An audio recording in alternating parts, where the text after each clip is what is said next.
Edan. Sapa iki? Adipati Lasirun. Adi mati. Adipati. Adipati Lasirun. Dasar Kewuranyata. Sapa? Raden Citraksi. Kakak kadang not-nota Prabu Dasamuka. Prabu sapa? Anu Prabu Duryudana. Kowe gelem ora Ratu Gustimu Prabu Belgeduel belese mudhun saka dampar gelem ora? Nek ora gelem arep ngopo? Kelakon gawe Karang Kajen. Karang Abang. Karang Abang.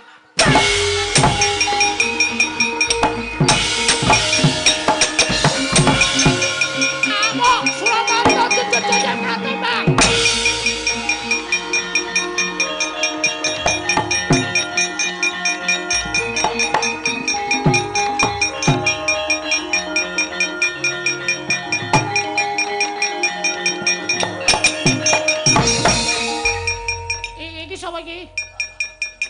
Adipati Blendis Kesuma.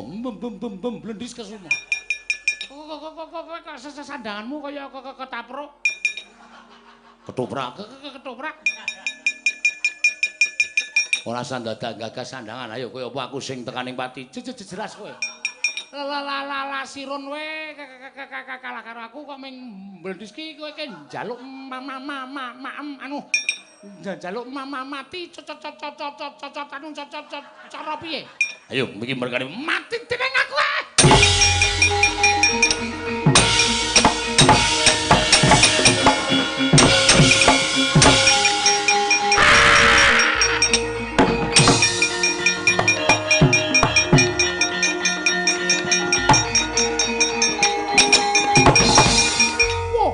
Gede banget.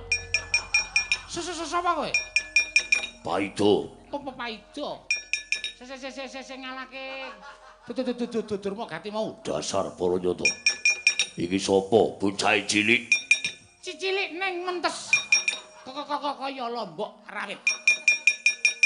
Lombok rawit. Citraksi.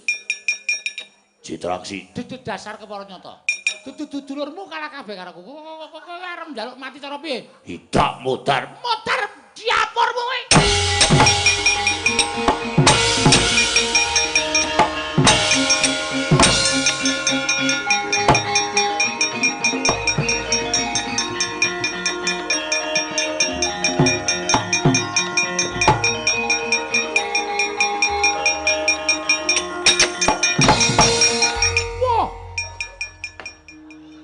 Ya jagat Dewa Bathara, ya jagat Pangestunggara. Patih Bayu Kenara. Sawise satata nggonmu ngadhep ning ngarsaning ingsun, ana ing negara ing Loji Tengara kene padha raja sak pratamu Patih. Diweji sembahan kula. Tansah pinanganing kawidadan niring sambi kula sawanipun ing abdipun Bayu Kenara. Namung pareng kula ngaturaken sembah sumangga ing pangabekti kula kunjuk sandhap padha paduka Gusti kula Sanata Sinuhun Prabu Belgeduel sesembahan kula diweji ya tak tampa. Ora liwat pangestuku tampanana ya te kula pun dinggo jimat pariping dayanana ing kasantosan. Paring pangestu paduka amawahana kabagyaning gesang kula sinuhun sembahan kula. Lan tatanan para wadyabala aja nganti ning padha saur manuk jeneng ingsun adya mbabarake wigati ning pasewakan negara Loji Tengara kene apa to sababe dene aku nganakake pepanggihan mongko iki beda kelawan adat ingkang wis pendak-pendak aku nganakake pepanggihan ana ing Datulaya kuwi nek ora kleru dinane mesti Selasa Kliwon inggih. Nanging sabab apa dina iki aku nganti kelawan kowe kabeh supaya tinimbalan ana ing Datulaya kepareng paduka Gusti kula Sanata mengko aku bakal sak jarwa karo sira Patih Bayu Kenara ning aku tak mbagekke karo kabeh para nayaka ingkang padha lenggah ya te ngestakaken dawuh paduka Gusti kula ingkang sinuwun. Run Lasirun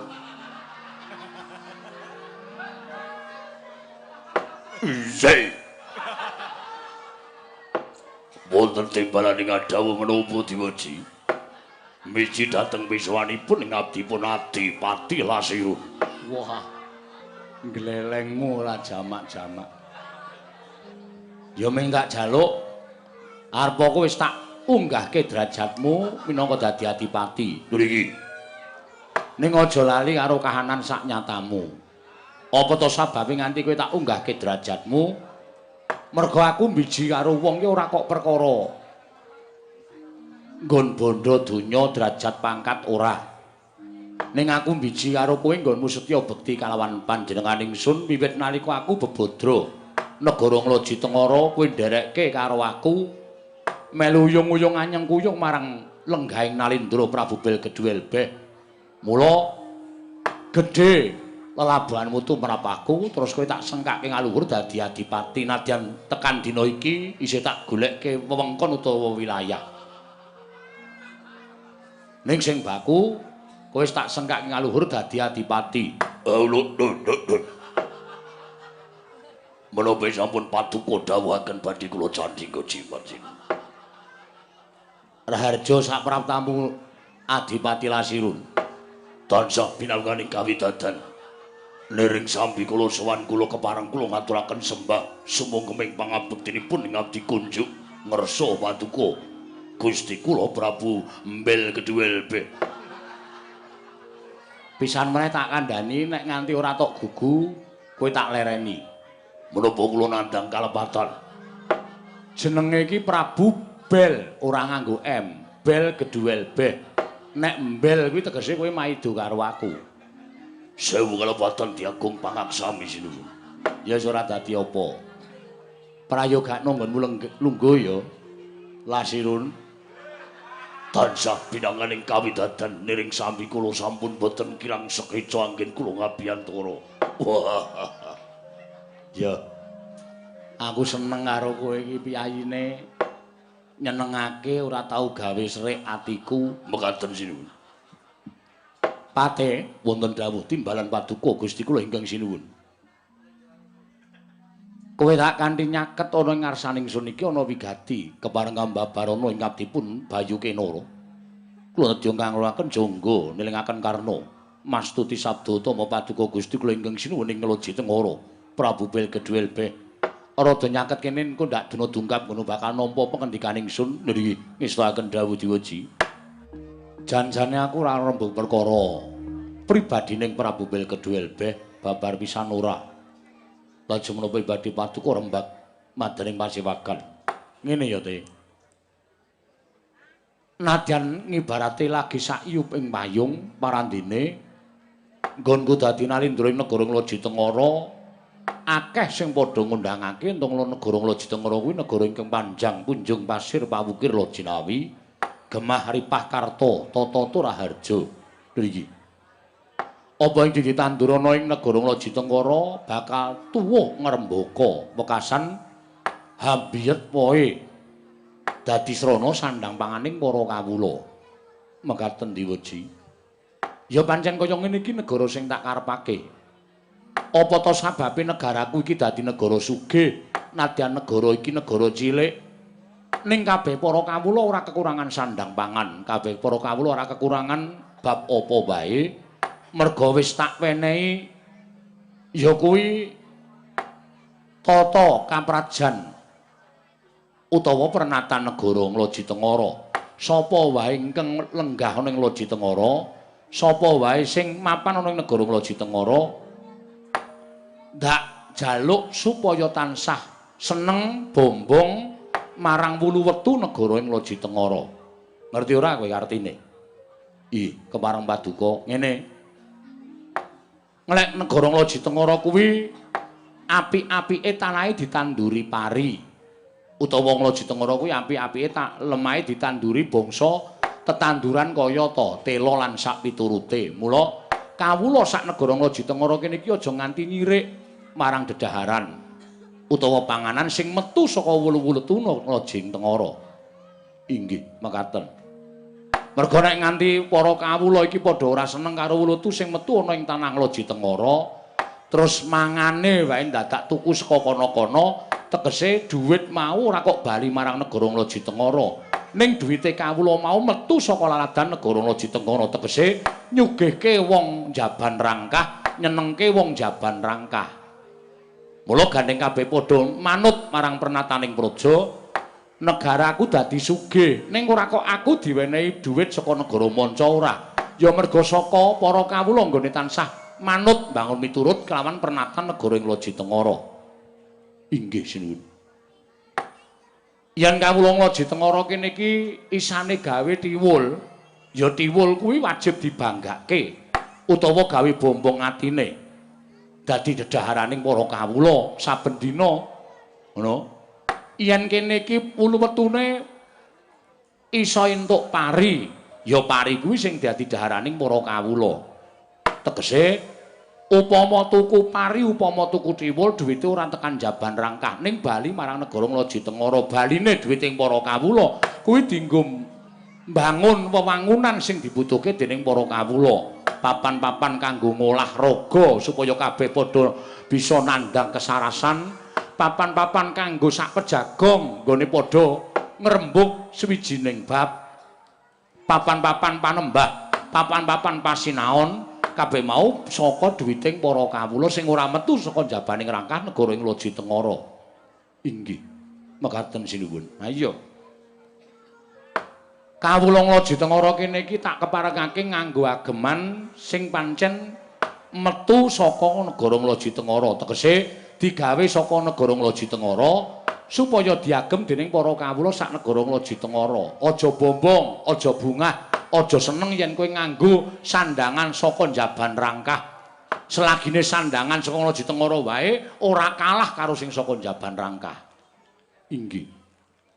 Menapa ing sampun paduka dawuhaken menika saestu sedaya dipun tindakaken dening para kawula. Lah, kanthi cara mengkono negarane bakal apik. Negarane bakal sugih. Negarane bakal tentrem. Merga padha ngrumangsani minangka jejer putra bumi, minangka jejer wong sing dilairake ana ing negara Nglaji-Tengara, kene iki bumi wutah getihe para kawula sak negara Nglaji-Tengara. Mula kudu bombong, kudu marem. Minangka dadi piyayi Nglaji-Tengara, kudu seneng lan kudu bombong dahar sarta ngagem busana sing wulu-wetu saka negara Nglaji-Tengara. Inggih. Diwaji menapa ing sampun paduka dawuhaken badhe kula candhi nggo jimat. Lasirun, wonten dawuh. Mendonong mripatmu iki dong ora? Pangestunipun boten. Apa sing tak andhake karo patih mau ora mung kewajibaning patih. Ning kowe ya kudu duwe kewajiban menehi ngerti marang para kawula sing guru ngerti marang pernatane Nglaji-Tengara. Kabeh entuk padha papan ning Nglaji-Tengara. Aku ora mbatesi. Aku ora menehi pranatan sapa wae sing mapan ning Nglaji-Tengara sing kepengin mapan ning kene kudu kapercayane iki, bahasane kudu iki ora. Ning kene iki tak wenehi kamardikan sapa wae sing kapercayane nadyan beda karo panjenengan ingsun, nadyan kapercayane beda karo kabeh kawula sak Nglaji-Tengara, tak keparangke mapan ning papan kene. Merga negaraku iki kapercayan sing di wengku dening hukum kuwi ana 5. Dadi aja tok bedak-bedake. Nek ana wong sing arep mlebu negara Nglaji-Tengara rasa dadak tok takon iki kepercayaane apa. Ngono nek ora padha karo kowe tok kon lunga. Kuwi jenenge kowe ora apik, kowe ora becik. Engko ndak tak copot kelungguhmu dadi bupati. Oh iki tak kedhawuh. Mula Kang Sangka kuwi dina iki aku mung kepengin banget ora duwe niat apa-apa. Aku dadi ratu ki sirku mung kepengin mulyake para kawula, nentremke para kawula, gawe seneng para kawula, gawe mareming para kawula. Lho iki, lajeng kepareng paduka tak jaluk kawulaku tetep tentrem ya, Te. Kawulaku tetep rukun. Tunggal cipta rasa karsa lan karyane, manunggal tetunggalan, nyawiji padha nyengkuyung adeking Prabu Belgeduelbeh. Nek aku ana klerune, aku ana menggoke dalan, kawula tak keparengake ngelikke karo aku. Inggih. Mekaten Diwaji. Mula Kang Sangka kuwi dina samengko janjane aku nglumpukke kowe karo Adipati Lasirun iki jane mung arep tak kandhani perkara iki. Ben kowe ngerti ben kowe iso nglakokke peperintahan minangka dadi tangan kiwa tengening Nalendra Prabu Belgedwelbeh. Aku percaya nadyan aku kuwi dadi ratu ning aku ora iso mlaku dhewe. Kudu ana piyai-piyai sing mapan ana ing kiwa tengenku sing tansah bantu karo aku supaya iso mujudake negara ingkang adil, makmur, warata, tias bagya mulya. Monggo tak tonton kowe kuwi pantes minangka dadi bebauning Prabu Belgedwelbeh kiwa tengenku. Merga kowe iki wong jujur. Kowe wong sregep, kowe wong petel. Ih, sinuwun. Ora nate minggo dalan apa kang dadi pengedikaning ratu tok estokke. Lho iki, mekaten diuji. Menawi sampun paduka dawuhaken badhe kula candhingga jimat. Ya. Natepana marang sumpah prasetyaning kewajibanmu minangka dadi pati aja nganti minggo dalan. Lho iki, ngestaken dawuh. Semono uga Dipati Lasirun kowe ya tetep kudu tetep karo sumpah nalika kowe disumpah minangka dadi adipati. Aja nganti pisan-pisan kowe wani ngenggokke perintahing Nalendra. Merga nek nganti kowe wani ngenggokke perintahing Nalendra ing Lajengara Prabu Belgedwelbeh, nek nganti konangan panjenengan ingsun, aku nggunakake peperintahan sama beda dana denda, tegese ora mbau karo kapine. Nadyan to kuwi wong liyan kebrayan mongko labut tumraping negara tak paringi ganjaran ingkang sakmurmat. Ning nadyan to kulit daging sanak kadang mitra sutresna sartaning sentana sentanaku yen nganti kleru tumraping negara wani nerajang pernataning negara aja takon dosa. Aku dhewe ingkang bakal matrapi pidana marang Nayaka ing Lajitengara. Adipati Lasirun. Dedhemadyaning pasewakan negaring Lajitengara. Nalika semanten pangandikan pungkasan Sanuta Prabu Belgedwelbeh Hagarya tidhemadyaning pasewakan semanten ugi nata Prabu Tongtongsot dadan mobah dadan musik nganti kaya tugu Sinukarta, tugu papan kang manggon Sinukarta rinengga-rengga. Kendel nglenggahi kanyu minangka wardu kanyuruh janeman ganten wadu janeman songna durung abang adul jumaning basaring pertolo. Kasaru geger njaba piyak ngarsa tengemping mriku sebabun namu apa to kang dadi darunane. Ora ana matan saka rangke gajah medha Caka Wantilan. Kejawi namung utusan saking negaring Astina Begawan Durna tuwin Rekana Patih Sengkuni ingkang minggah datul ya negaring Lajitengara karya jingak kang samya mulat. Lah jagat Dewa Bathara ya jagat Pangestunkara. Lah kok dadi ora kanyono-nyono. Patih wonten dawuh sinuwun. Ana piyayi luhur sing teka ning negara ing Lajitengara.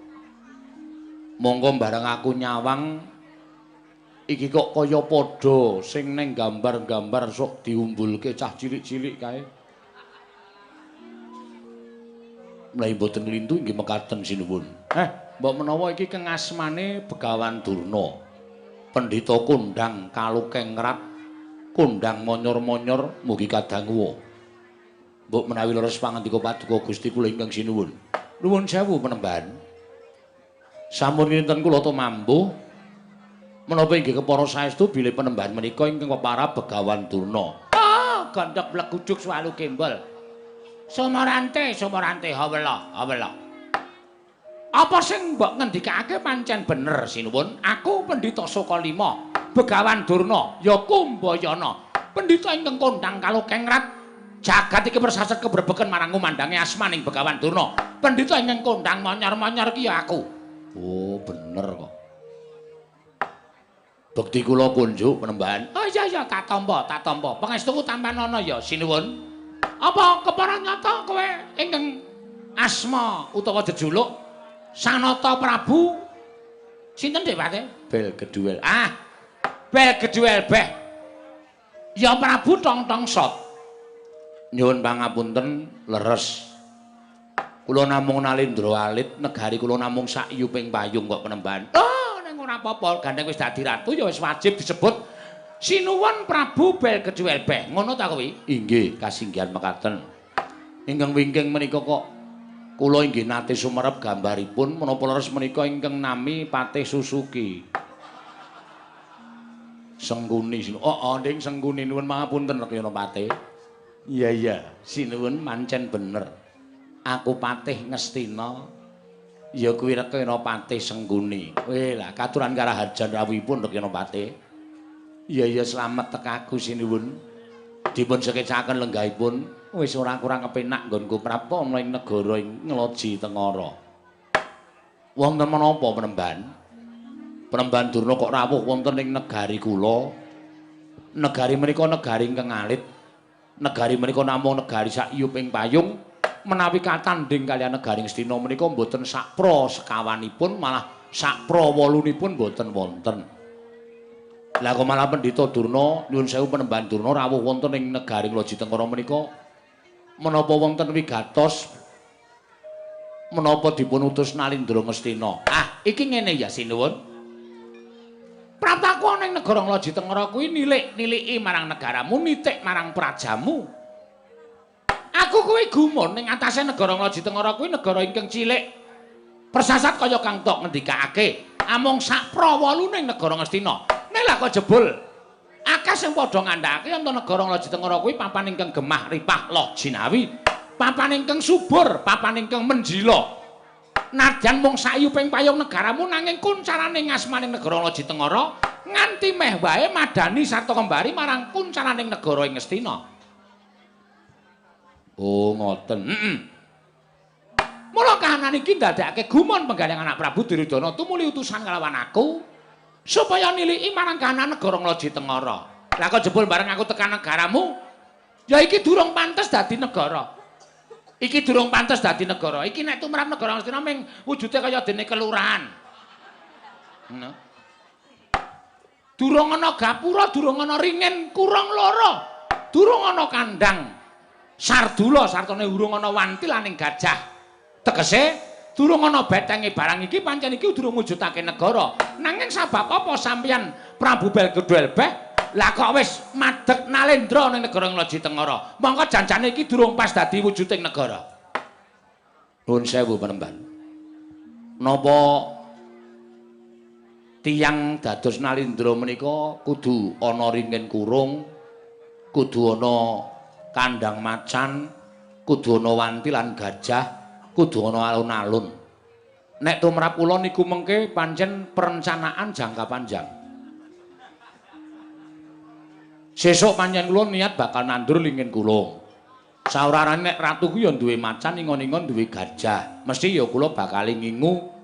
Tur pancen beteng niki durung didadekke, lagi diukur dening para nayaka-nayaka negara Lojitengkara. Niate nggih pancen dibangun. Nek perkara dhuwit niku wis ana. Ya mingkari bangun. Lah kok dadi durung dibangun sampeyan wis rawuh enten mriki mula kula ora apa-apa nek dunekke negara kula niku durung trep minangka dadi wujuding praja. Ning gandeng akeh para kawula sing sami sumuyut kepengin urip teng negara Lojitengkara. Mula dening para kawula kula dipun sengkaken kaluhur dados Nalendra wonten negari Lojitengkara jejuluk Prabu Belgedhelbeh. Nek maune kula moh. Ning gandeng niku suara rakyat. Mongko swaraning kawula niku sing paling ampuh dhewe niku swaraning kawula. Nek pun nuding kula dadi ratu kula ora iso selak. Mula kula terus lungguh dambar negari Lojitengkara. Ah, kuwi sing keluputanmu nang kono kuwi sinuwun. Durung ngerti, durung trep lan durung pantes minangka dados dadi Nalendra. Lah kok wis lenggah dambar keprabaning Lojitengkara. Ah, tumrap aku kuwi nyalahi pernataning praja. Nadyan negaramu sugih, negaramu kuwi negara ingkang subur makmur, kawulamu ora kekurangan sandang pangan. Nanging yen to syarat srana minangka dadi Nalendra durung pantes, kuwi tegese durung pas yen to madheg Nalendra ning Lojitengkara. Mula wektu dina iki anak Prabu Duryudana utusan kalawan panjenengan ingsun. Anak Prabu Duryudana utusan kalawan panjenengan Begawan Durna supaya sowan ning negara Lojitengkara ingkang wigati supaya dawuh kelawan kowe lengser keprabaning Lojitengkara. Lan laladan negara Lojitengkara iki bakal didadekke siji kalawan negara Ngastina. Nuwun sewu. Prabu Belgedhelbeh niku ora kebawah keperintah negara Ngastina. Kula niku madheg dhewe, kula niku merdika. Dadi ora kebawah keperintah negara Ngastina. Lah kok sinuwun Prabu Duryudana dawuh utusan kalih sampeyan supaya kula lengser ke Prabon terus negara Lojitengkara menika didadekke siji karo negara Ngastina niku karepe pripun? Nuwun sewu lho, Penemban. Mboten kula ajeng nyentulani rembuge Sinum Prabu Duryudana, mboten kula ajeng wantun kalih Sinum Prabu Duryudana mboten. Ning nuwun sewu, nek carane wong srawung, kula ora tau njiwit Kyai Ngastina. Kula ora tau nabok wong-wong Ngastina. Mula ya piyai Ngastina aja nabok kali kula, aja njiwit kali kula. Mrika merdika kula ya merdika pun ngoten mawon. Urip sesandingan mat sinamatan daya dinayan. Nek Ngastina kurang apa, mangke kula saguh nyaosi napa sing dibutuhke Nalindra Ngastina. Niku tumrap kula. Ning nek kula kurang ya saora-orane dibantu niku jenenge urip pansinamatan bantu binantu supaya tentrem antaraning negara Ngastina lan Loji Tengara urip bebarengan urip minangka dadi tetangga sing apik aja nganti diya dineya aja nganti terus Ratu Ngastina rumangsa gedhe kok malah ngendhak karo Nalindra sing cilik kaya kula nek kudune malah dadi pengayoman. Nek malah kudune iso dadi ngayomi kali kula. Ngoten. Nek sampeyan tekan mriki dawuh kali kula kon lengser ke Prabon, nuwun sewu. Nek kula kon lengser. Wong kula ya dadi ratu ora dadi karep kula. Wis tak aturke niku swaraning para kawula. Kabeh do nuding kali kula supaya dadi Nalindra. Upama kula mang dawuhi bel gedhuel beh kowe mudhuna dampar. Kula mudhun yakin sumpah. Wong dadi ratu niku ora gampang. Kula kudu ngayomi wong sak kawula sak Loji Tengara, nuruti karepe wong sak Loji Tengara. Ngoten. Ning nuwun sewu, nek kula mudhun apa kira-kira patih kula, adipati kula, rakyat kula do trima. Tantrimane kawula kula nek nganti sampeyan mengke kawula kula ora trima karo sampeyan pripun? Niki dadi masalah lho niki. Ora mung digawe kepenak. Nek perkara kula mudhun tak mudhun, ora apa-apa. Ning kira-kira patih sak pengandhap kula nganti tekan masyarakat kula trima ora nek Prabu bel gedhuel beh mudhun saka dampar Loji Tengara. Nek ora trima sampeyan kudu tanggung perkarane, kudu tanggung jawab perkara iki. Ning nek trima mboten napa-napa, kula dadi kaya wingi, kula dadi wong cilik kaya mbiyen nalika kula ajeng dadi ratu ora masalah. Pripun Dik Patih? Lah niku nggih bener kok.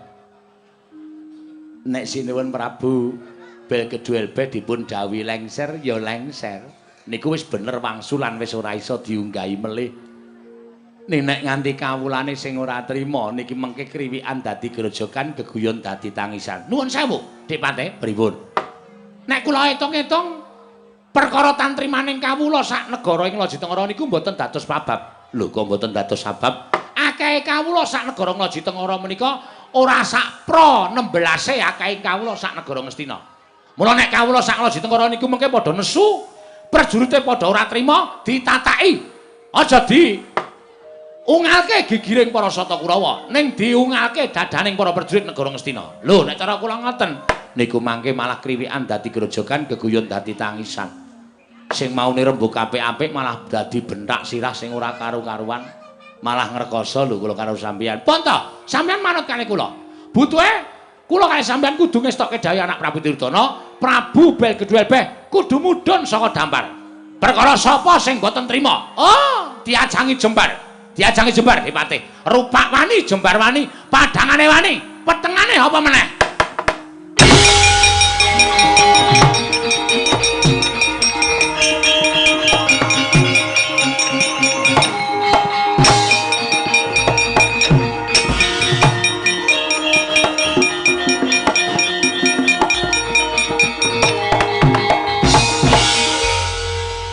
Kasih Ron, rasa aneh-aneh Ron. Kowe ngopo kowe? Jagat Dewa Bathara, jagat pangestu Nggara, jagat jembare ora jamak. Ngandel ora. Niku pripun nek pun wonten warok sing ngadeg teng ngarep sampeyan mongko bringose dipelintir mempenge ora jamak. Pun pangtandangi dhewe lho. Kula wis ngomongi sampeyan ora nggugu, wis monggo dirampungke. Ajeng temu ndi, Dik? Golek rokok. Ati kula kok kaya ora penak ora. Lho, iki sapa iki? Iki sapa kok mripate menteleng brengose dipelintir? Ditepungke. Abdining Sang Prabu bel gedhuel beh, Adipati Lasirun. Adipati Lasirun. Yo dasar kepuru nyoto. Lah kok dadi kowe malang kadal ning ngarepe Begawan Durna. Kowe ora ngerti tata krama, ora ngerti ento Begawan Durna ki pendhitaning Mahendra Kondang Binathara. Pendhitaning Sang Prabu Duryudana pujangganing negara Ngastina. Sapa-sapa padha nyembah karo aku, sapa-sapa padha ngaosi pepadaning Begawan Durna. Lah kok dadi kowe malang kadal ning ngareping Begawan Durna? Kowe ora ngormati karo Begawan Durna, kowe ora ngajeni karo Begawan Durna. Ora sute aku ngajeni karo. Ning negara Ngloji Tengara kuwi wong sing kepengin diajeni ana tetembungan. Nek kepengin diajeni ngajenono. Nek kepengin diajeni ngajenono, nek kepengin dibasani mbasanono. Ning kowe jebul pendhitaning ratu gedhe ning ora duwe tata krama, ora duwe unggah-ungguh. Bangsat. Ron, sekono to nilai diesel wae kono mah. Kok malah malang kadang. Karepmu piye? Kajengipun sinuwun, boten kiat ngampah mubal babaling karepsun. Ing atasipun ratu Gusti kula sesembahan kula Sang Prabu Belkedwelbe. Ingkang sampun dados sembahanipun para kawula sak negaring Ngloji Tengara. Tekonipun suwun supados mandhap wonten ing dampar. Sampun dados prasetyanipun lasirun. Kenging Prabu Belkedwelbe mandhap saking dampar nek pun gumlundung sirahe lasirun. Weh lah, cah kendel tenan iki. Kendel mawon. Padake. Mantan sopir terminal. Kono ora kendel. Loh, lha kowe arep ngopo? Kowe arep ngopo karo Begawan Durna? Begawan Durna. Apa? Sang Nata Prabu Belkedwelbe ora bakal mudhun saka dampar. Taunana Windanana. Sang Nata Prabu Tongtongso tetep dadi sembahaning kawula sak Ngloji Tengara. Sapa sing bakal gawe rusak, sapa sing bakal gawe geger negara Ngloji Tengara.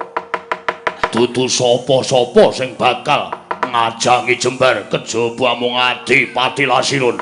Loh, nek ngono kowe wani karo Begawan Durna? Apamu sing tak wedeni? Apa dikira aku ora ngerti karo kowe? Kowe pendhita kondang monyor-monyor mung kondange tok ning nyatane ora ana. Pendhita genthong umos, pendhita merak kecancang. Kowe tekan kene diutus Prabu Duryudana supaya nglengserake Prabu Belkedwelbe. Delangap-delangap ucapmu ora duwe tata krama. Apa kaya ngono kuwi pendhitaning ratu? Apa kaya ngono kuwi pantes diajeni? Cetha, saiki nyata kondang jagat wis padha nekseni yen Ngastina kuwi punjer-punjere wong elek, punjer-punjere wong durhaka, punjer-punjere wong jahat. Ngendi-endi yen klebon wong Ngastina sing maune tentrem dadi kisruh, sing maune rukun dadi padha bentak sirah. Merga saka lambene wong Ngastina. Hus! Lasiron. Bela keparat bocah iki.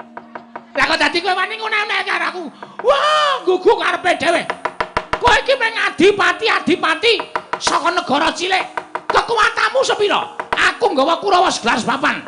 Yen kepengin ngranjap matimu bakal kelakon. Aku ora wedi tekaning pati.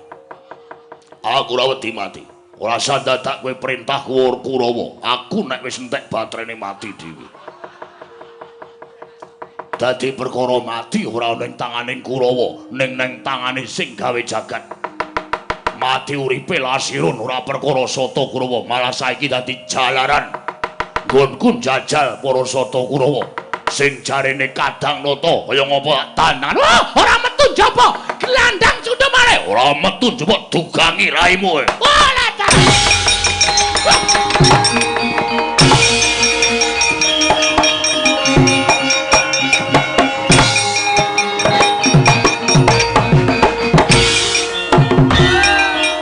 Wis kono dhewe.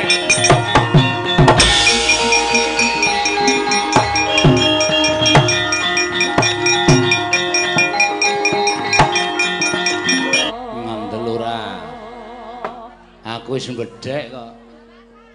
Nek ana sing ngrasani karo Prabu Belkedwelbe, merga kawulaku do tresna karo aku. Ngerti ana regudug.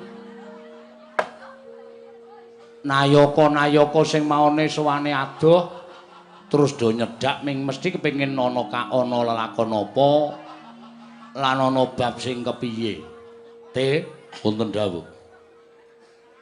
Ki lho, andamu do sowan kabeh. Mesti kemawon sampun sami mboten negakaken menawi wonten ing tiyang kang badhe anyamah dhateng paduka Gusti kula ingkang sinuwun. Ha iya. Adipati Blendis kula wonten dawuh sinuwun wonten menapa? Lah kok dados regejegan wonten ing madyaning pasewakan. Paida wonten dawuh sinuwun. Solikin kula wonten dawuh sinuwun. Wonten menapa sinuwun lha kok dados pasewakan geger mboten kanten-kantenan. ora ana apa-apa wis ora sado geger. Wis. Iki ora ana apa-apa iso tak rampungke dhewe. Raos sing manah kula mboten mentala.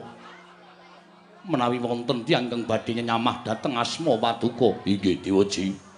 Raos sing manah kula mboten mentala menawi wonten tiyang kang badhe nyamah dhateng paduka. Sinten tiyangipun sinuwun? Kula ingkang badhe nataki dhateng tiyang menika. Ya, aku ngerti. Kuwi rasa tresnamu karo aku. Matur nuwun, matur nuwun. Ning tak jaluk netepana kewajibanmu dhewe-dhewe. Rasa melu-melu iki tak rampungke dhewe merga arepa malang-malanga kaya ndo mentang-mentang kaya gendhewa, kowe ora bakal kuat nandingi wong-wong Astina. Iki nek tak anggap perkara sepele, ning ora sepele nek tak anggap perkara abot janjane iso dirampungke nganggo rembug sing apik-apik. Ning merga watake wong Astina mesti ndadekake pancakara mesti gawe geger, mula ya wis. Sing jeneng ana tetembungan nek cara Betawi lu jual gue beli ngono kae. Mekaten sinuwun lajeng anggenipun tumbas wonten pundi? Blendis, blendis. Ketoke bagus ning ngompong. Inggih. Boten dados menapa nanging kula setya dhateng panjenengan. Kula iki setya dhateng panjenengan. Kula inggih setya dhateng panjenengan sinuwun. Saiki ngene. Sing wigati tatanan para wadyabala, luwih-luwih kawula negara Nglaji Tengara. Saka pangerengsun iki bakal dadi perang gedhe. Mula aku ora kepengin kawula sing ora ngerti kenthang kimpul ing lakon pojok plereting kahanan kesempyok ing ngaradan. Kawula aja nganti sengsaya, kawula aja nganti sangsara. Inggih. Ditata aja ning cedhak-cedhak ning keperangan. Lah kala wau Lasirun. Lasirun wis ben, wong sing nantang Begawan Durna ya Lasirun. Bejo cilaka bungah susah ala becik men dilakoni karo Lasirun. Inggih. Nanging Lasirun menika teman kula sinuwun. Menika rencang kula nyambut damel. Wis ben rasa digagas ben. Cah sirahe kaya tulu ngono kok. Inggih. Nek ana apa-apa bantunen, nek kira-kira Lasirun kuat, wong kaya awake ya gedine ra jamak-jamak. Nek Lasirun kuat ben mengki wae. Tegese nang kene iki ana pernatan sapa sing wani mbibiti kudu wani ngrampungi. Inggih ngestakaken dawuh. Pate wonten dawuh sini. Budhal kang padha sebo ingsun kundur kedaton tatanan para wadyabala.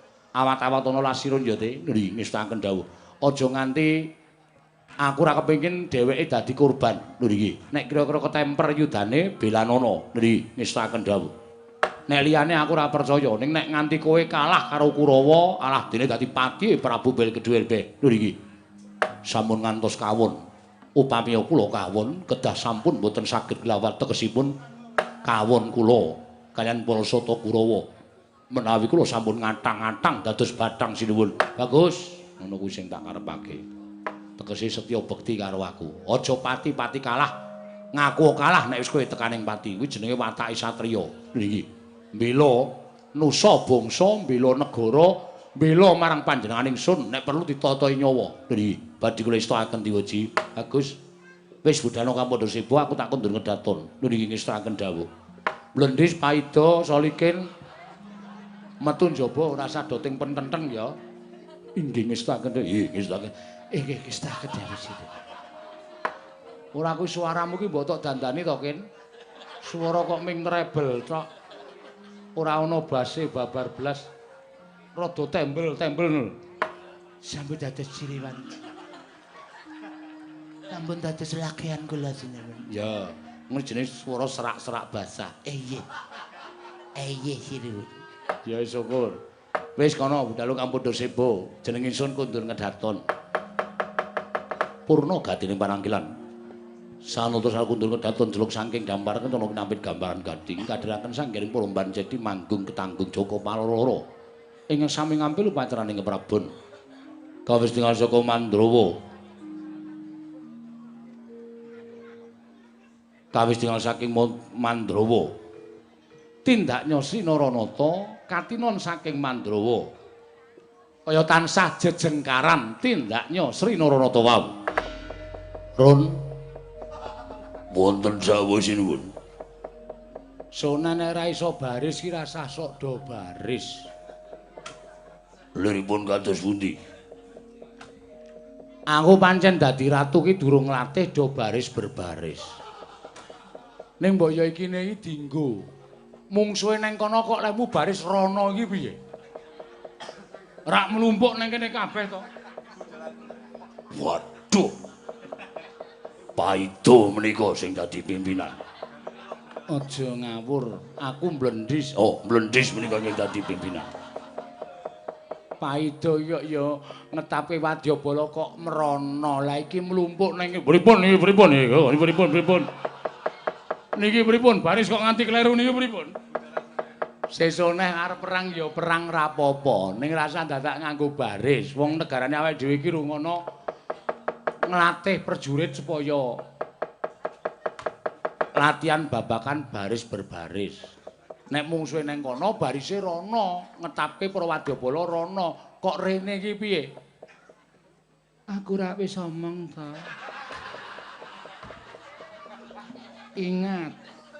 Ingat. Aku wis omong, mrono kok do mrono. Ya aku manut. Solike tatheke untune wae. Kono pethuke Kurawa neng kono kok barise rene iki cara ngendi? Wah, wis prajurit ora do pengalaman. Sendika wis tak kendhang.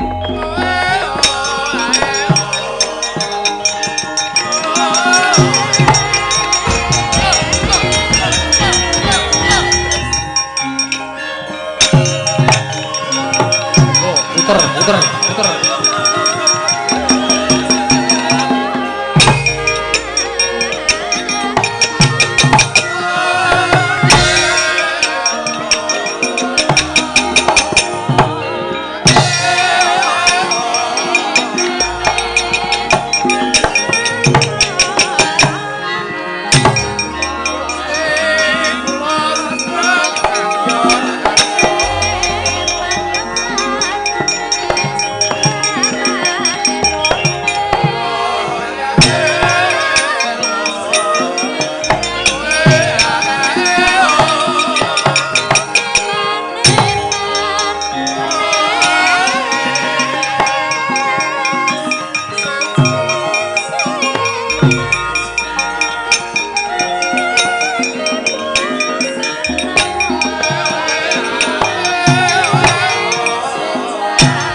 Bapa Durna medal saking praja ing glak ngloji tengara lah kok ketingal suntrut guwayanipun.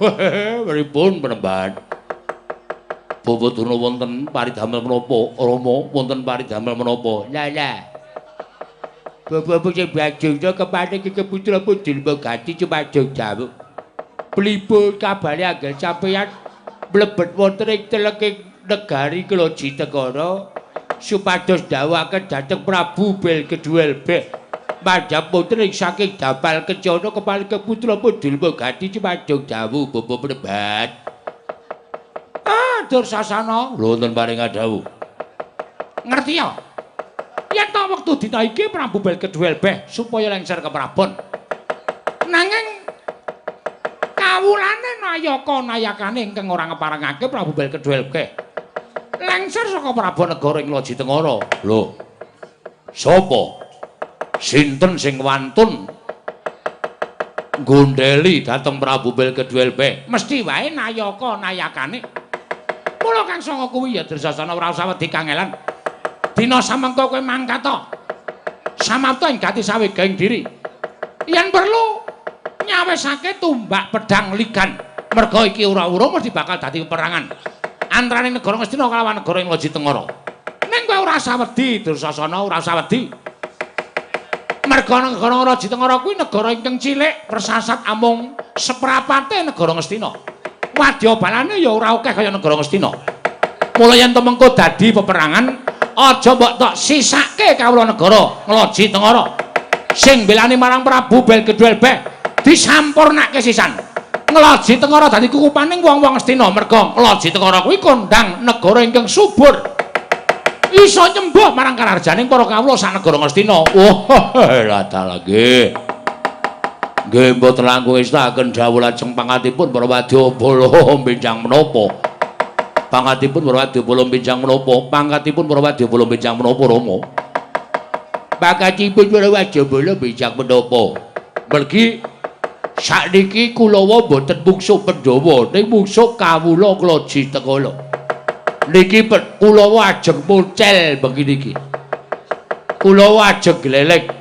Merga Kulawa mesti menang mungsuh wong-wong Kloji Tegara sing pancen boten ketok kadidayane. Mula kang sangka ora salah dikangelan Dursasana. Adi-adimu Kurama dikrit lampet brungkat kimpul.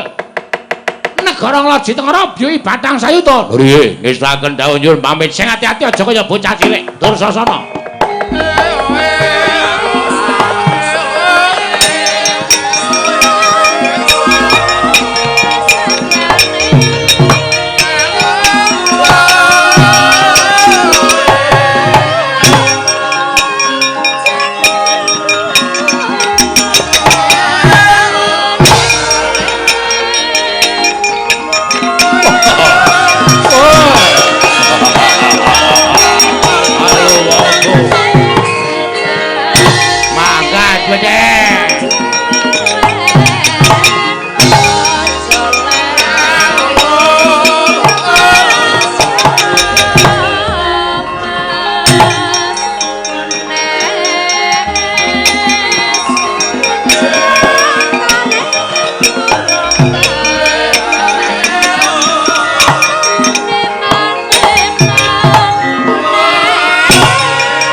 Napa niki nayaka Loji Tengara? Nek sak ngertiku aku durung tau ngerti. Ning ketoke le Malang Kadha iki kok sajake nayaka Loji Tengara. Sandanganipun kok benten kalian kula kalian paman. Sajake iki mbiyen tilas pemain ketoprak lho. Ning gandeng ketoprak wis rada arang-arang. Terus mlebu ning nggon wayang. Takonana sapa? Pangkate apa kok nganggo mekutha kaya ngono piye? Glelenge ora jamak. Sapa? Takon karo aku Nayaka saka ing Loji Tengara. Adipati Blendis Kusuma. Man. Ana apa? Naminipun kok Blendis Kusuma. Wis ta, jenenge sapa-sapa kae anggepen yen to kuwi iki Wadyabala Loji Tengara. Ya kuwi sing bakal nggondheli lengsering Prabu Belgeduelbe. Keparat. Kowe sing nggondheli lengsering Prabu Belgeduelbe, dasar kepara nyata. Kowe sapa? Takon karo aku. Nayaka Ngastina kadange sinuwun Prabu Duryudana, aku Kartomarma. Wih ladal. Kartomarma dasar para nyata, sing mburi sapa? Pepatih Ngastina le. Ditepungake wae Patih Sengguni karo Kartomarma. Ora gelem bali saka laladan negara Loji Tengara. Aku ing bakal nyampurnake kelawan kowe. Wah, man suarane ngedapi-dapi. Kaya ngregem jimat kaya wani ndilat persiabang mang semingkir man. Kula ajari, kula sampurnake menungso niki. Ngati-ati lho, ngati-ati. Ketok awake kok ketok le ampuh ki ngati-ati. Nek ora ngati-ati ngrekoso kowe. Iki. Kula terus minggah, Paman. Ora minggat saka arep aku kene marganing patimu panggao tak ayoni. Lena pangendammu kok tak untapke nyawamu. Hi merganing patimu maju Kartomarma.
sapa iki? Bringose nguler geni tumpangke kuping kiwa tengen. Mripate mendelik. Adipati Lasira. Adipati sapa? Lasira. Las sapa? Laskarbit. Lasirun. Arep neraman ngloci tengoro. Mungsuhe aku lakon pecah dadamu sapa? Bambang Suwatama, Bambang Gentrolet Suwatama. Ayo, apa aku sing tekaning pati pecah dadamu? Yo, timbakno. Wedan.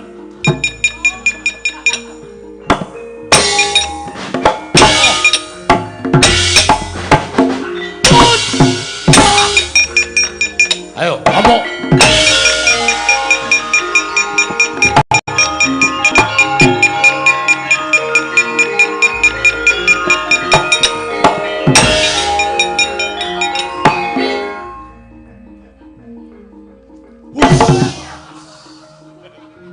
Leno pangidem mati dening aku.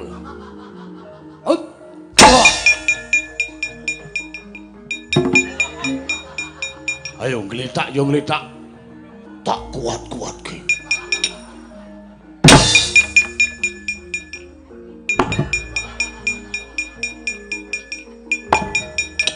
Hop. Waduh.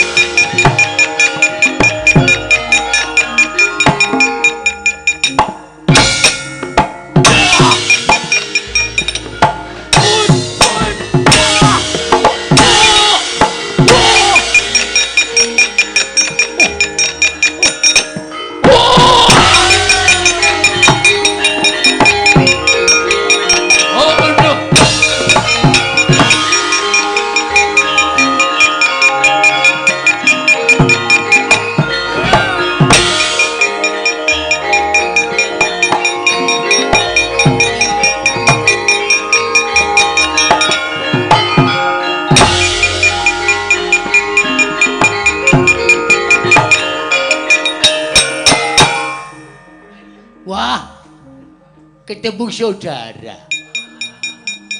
Saudara-saudara dengkulmu jeblok. Siapa ini? Paido. Paido? Yo. Ora cekekesan. Kula ora gulung gederane. Bongkoke gamane bungsu Paido. Kelaku tak setrum dasem. Wah, kowe mung jendelmu gajah aku pangeran Pati kowe menungsa biasa. Kowe kawula cilik menang karo pangeran Pati. Giri lusi jalmotan kena kiri lho. Pecah jajamu, Wah! Modar. Hop! As. Hop! Wah! Ya jiger katut mumbul aku. Asem tenan. Ya.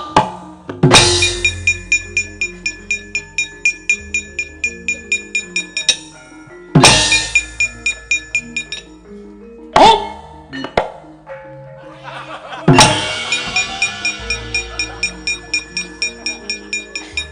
Oi. Wah. Dialonke.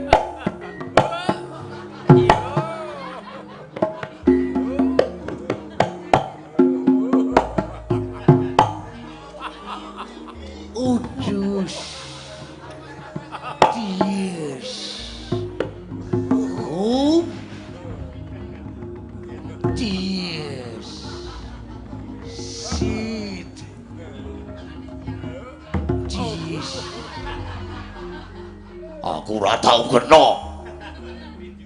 Hop. Hop.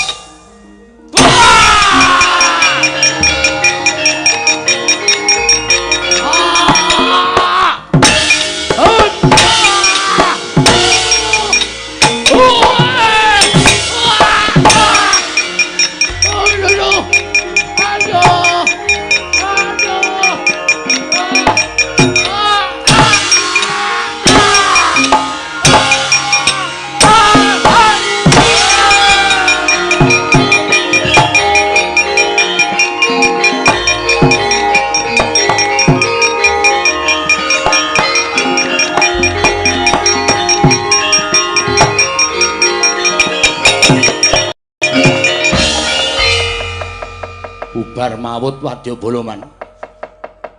Kowe mau mungsuh sapa? Nuwun sewu. Mengsah kula Adipati Blendis Kesuma. Ora aku saiki tak takon karo kowe. Nggih. Kurawa iki arep menang mungsuh sapa ta? Mungsuh Pandhawa kalah, mungsuh Panakawan kalah, mungsuh Blendis kalah. Coba ta petungan. Lah kok dadi mung mungsuh Nayaka anyaran sing durung duwe jaya kawijayan kok kalah iki nek cara aku isin mongko kowe iki kadang nata. Kowe iki sedulure Nom anak Prabu Duryudana kok nganti kalah karo kawula ngloji tengara iki apa ora gawe isining pamanmu Plasa Jenar terus sing arep tak ndelke iki sapa coba aku tak takon. Kula sumanggaken, Mas. Ning nyatane ampuh-ampuh tangane atos-atos kabeh. Waune kelene do macul, Mas. Ngapal tangane. Atose ora jamak-jamak sampeyan nek mboten percaya mang nyoba mriko. Ora mung waton maido. Nyatane ya kalah tenan kok dipaidu. Wong kalah dipaidu niku atine lara lho, Mas. Ora mang padake sapa-sapa. Pejah kula, Man. Temu sapa kowe? Lasirun. Wong niku ketoke mboten petha, mboten kaya wong. Bringose niku kalih rambute ketel bringose. Mripate menteleng. Ketoke perang kali kula sepisan tak antem tiba, kula wis batin modar wong iki. Ning bareng dheweke gelem ngantem kali kula, wah tangane antepe ra jamak-jamak. Aya kulina ngusungi kayu kaya. Dadi ya wis otot bebayune iki wis dilatih. Nggih, kula semanggaken. Kalah. Kawon.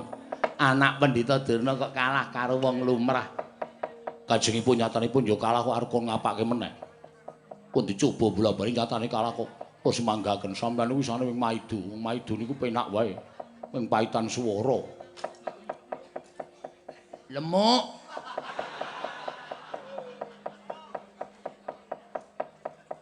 Mungsuh sapa, Dur? Wong niku kaya kula. Ning gedhe mlika. Oh, paido. Paido bajigul tenan. Ketoke wong niku biasa man, kula tonyo niku ora apa-apa. Gletak kula candak, kula umbulke, kula cenjak kocal. Lah iya aku ya ngerti nek kowe menang nggih. Lah kok balik ketoke kekuatan kula diatil pisan bres. Mripat kula pet. Ora weluh dalan. Canjak sirah kula pindhani jil. Bakean kula dicakel dumbulke niku digepyok sak kaya-kayake. Tekan nggon sound control. Untung ora tugel gapite, Wan. Kowe kuwi mungsuh Paido kalah. Kalah, Man. Mriko kertune apik terus, Man. Jengkulmu melacak ora. Pamadake terus padake kalah, Man. Saestu kula wis aduh isin, Man. Ditonton piyai akeh wis kula kok dilembung karo wong biasa, wong lumlah-lumlah. Wah, jane ya malu nek pripun meneh wong kanane ya kalah tenan. Lah iya. Nggawa gaman. Ya, nggawa gaman. Percuma. Ketoke kulite niku wis ora tedas gaman. Kulit menungsa kaya kulit kebo. Ha iya. Ya wis kana mundur ge, lekosok tenan. Oh, kula sipagaken. Sapa iki sing durung maju? Watak. Citraksi. Kewan. Arep maju po? Lho, sak ora-orane kula niku kadang rata.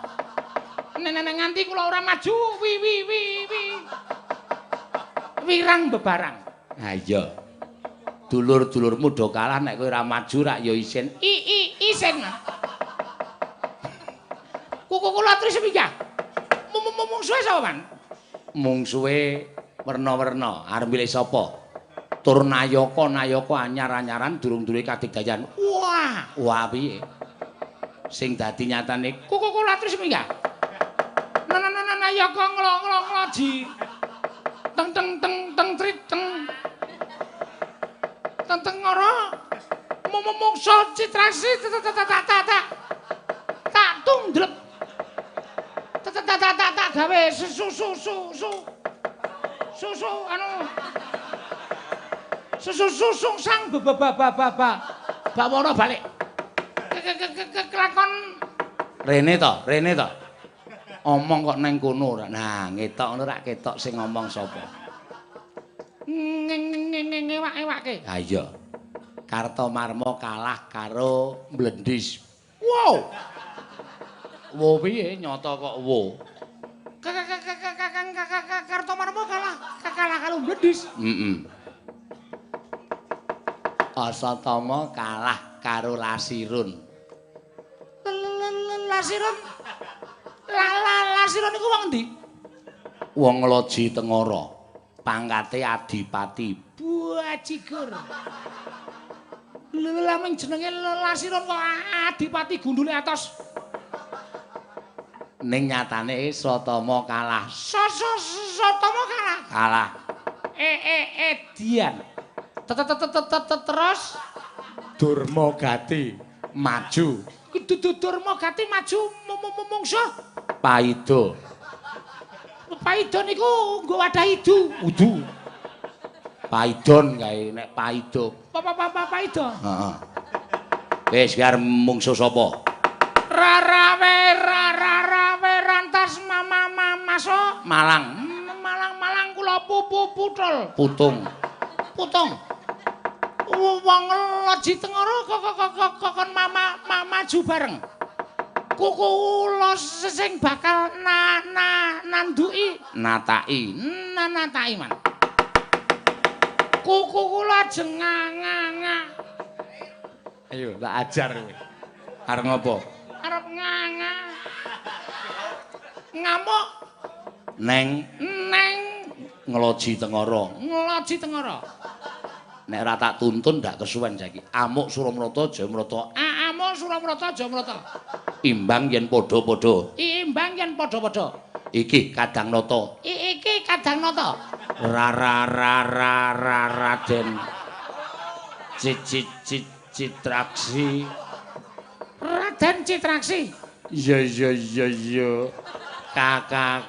Kadang nono. Modar kowe ketularan aku kowe. Sesarae dadak bebenake. Wis ben cici-ciri wancine kayane mbok modar mbok ben mati guyu sakarepmu kowe. Ayo, aku sing bakal maju.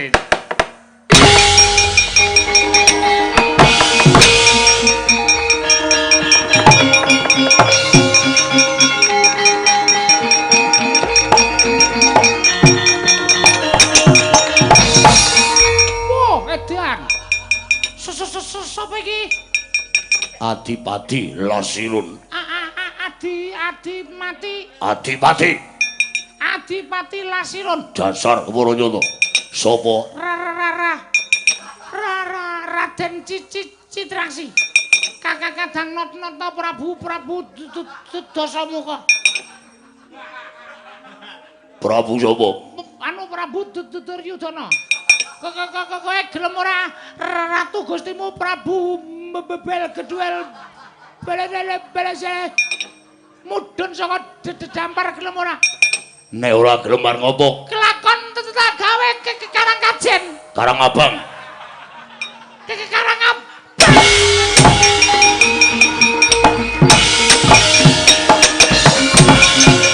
Amuk Suramata Jayamrata Bang.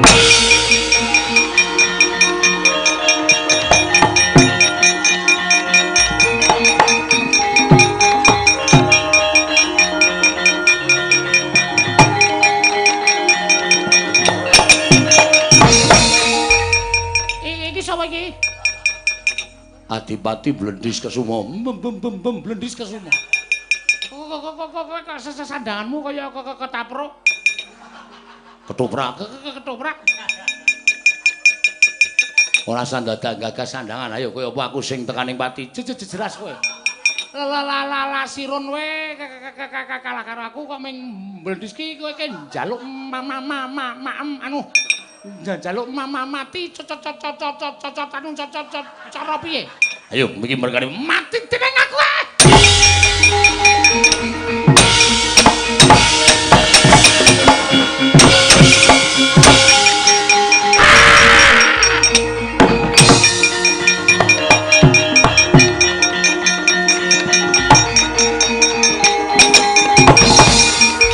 Gede banget. Sapa kowe? Paido. Apa Paido? Sing ngalake. Durma gati mau. Dasar Paranyata. Iki sapa? Bocah cilik. Cilik neng mentes. Kaya lombok rawit. Lombok rawit. Citraksi. Citraksi. Dasar Keparanyata. Dulurmu kalah kabeh karo aku. Kowe arep njaluk mati cara piye? Hidak modar. Motor diapurmu kowe.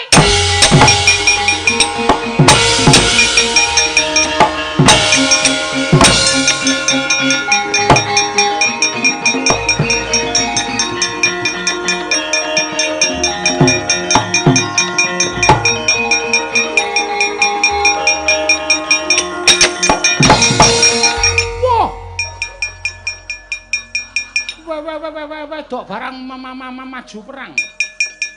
Sapa kowe? Sapa?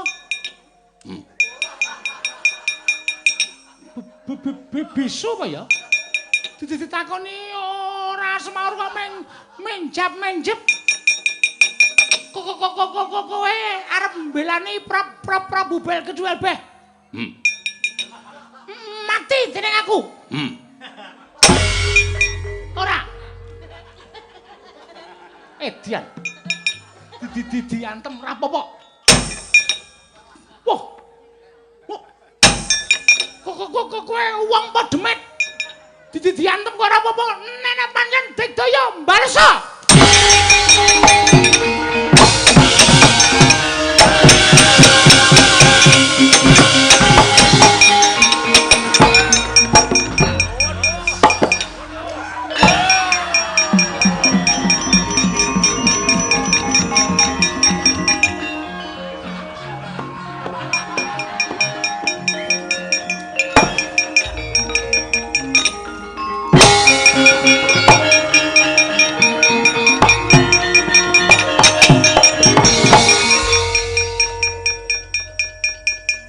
Piye, Jit?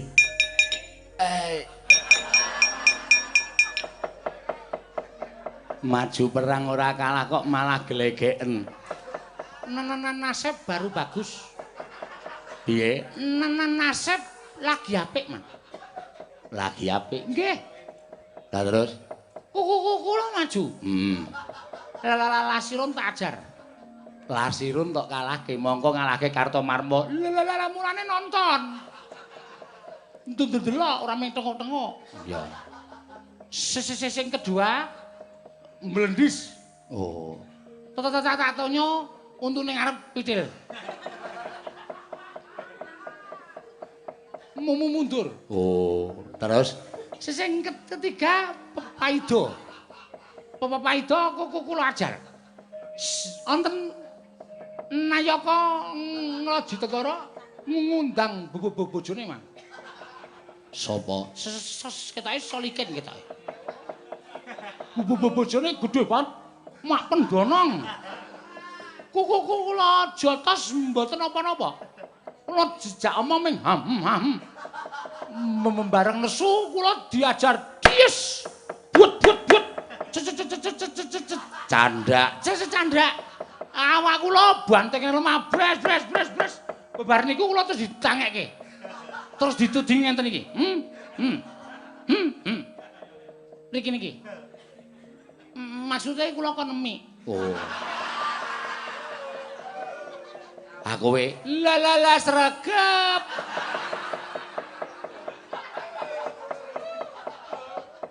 Langsung kula cucul mawon. Tuh, kok kaya kimplah-kimplah yo, Man. Ha iya. Wah, mempeng kuku kula ora jamak-jamak. Nyut. Nganti nyuwara. Edan. Nganti niku. Kuku kula srot sakayang-ayange. Bareng sing siji kimpes. Arep njaluk sing siji ora dikekke. Jarene nggo bocah-bocah. Antel man tendang kula. Kontal. Kontal man. Weh. Isih ora wonge. Ketoke tesih teng mriko. Purun, ajeng sing sisih ajeng mantekke no, Purun. Terus lho man asli. Wah. Sampeyan ora ngerti kok. Mantri man. Mang mriko nenek kira-kira ngelak mang mriko. Moh aku senengane ora. Aku ki wis wong tuwa. Damonge kaya ngono kuwi aku wis ora gane bojo kaya ngono kuwi aku wis ora. Muni ra gelem kok menyang. Oh, pate tuku kurang ajar. Men, nganti ora dikekke diajar lak mongso. Ora pati nduga mono nek ora gelis, nek ora saksek kalah karo sing enom-enom kuwi rumangsaku ora.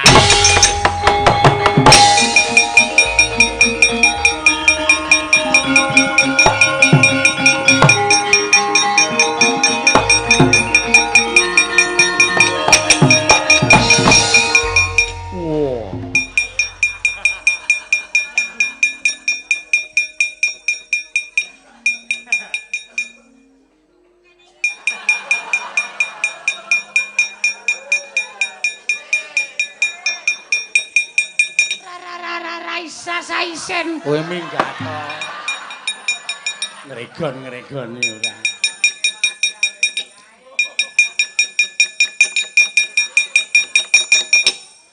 Cit. Dikekke tenan, Cit.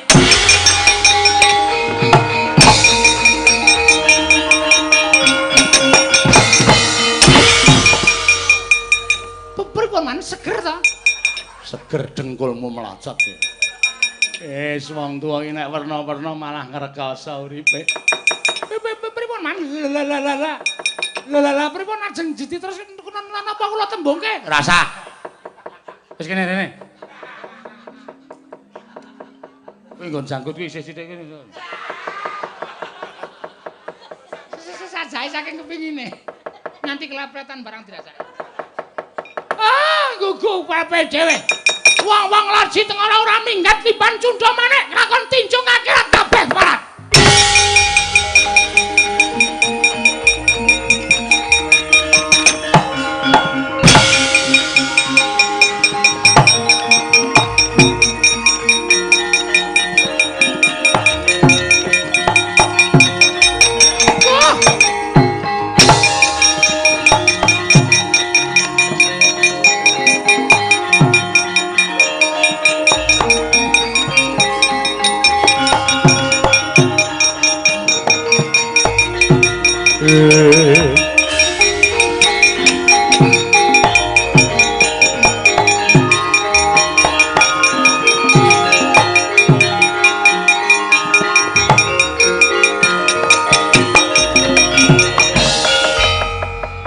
Bapak keperanggul mungking ayuda kebapak bawatnya bentar